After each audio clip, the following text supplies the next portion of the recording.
Hallo YouTube, and welcome to den her video.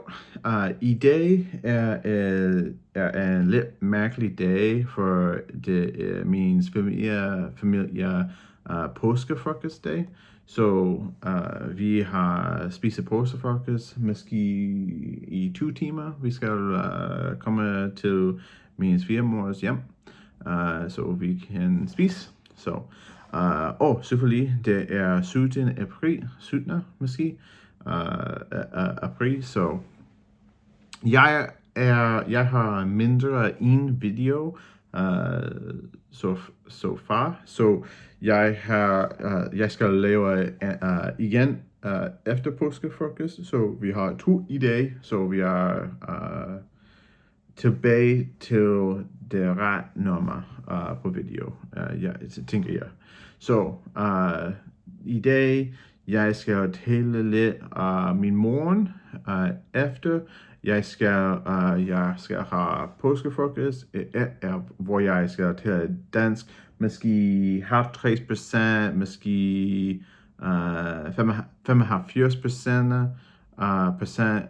min tid med min familie. Så jeg skal prøve at tale dansk hele gang, men min svigerfamilie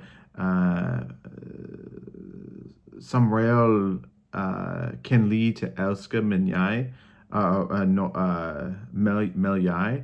Så nogle gange de taler engelsk, så det er fint, for det er en meget hyggelig dag. Så måske half gang, måske half til, når jeg er over derovre.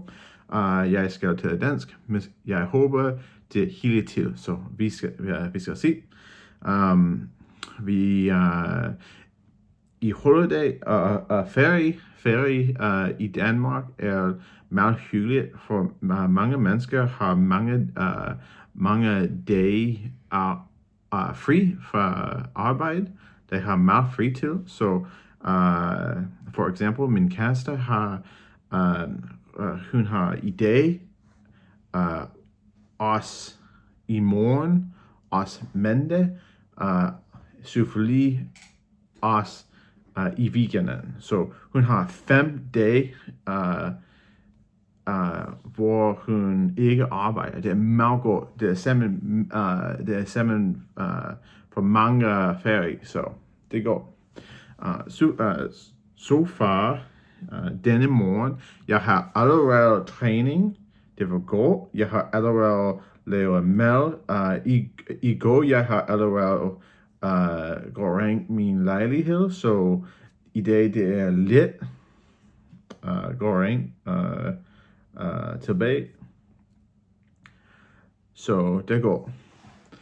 Jeg skal eftertælle lidt mere på min påskefrokost. Påske på engelsk er Easter, så nu du forstår det. Så det er det for den her video. Jeg håber du kan lide det. Så hvis du har mere næste gang, det skal blive en langsommere film. Så tak for i dag. Ha' god dag. Hej hej.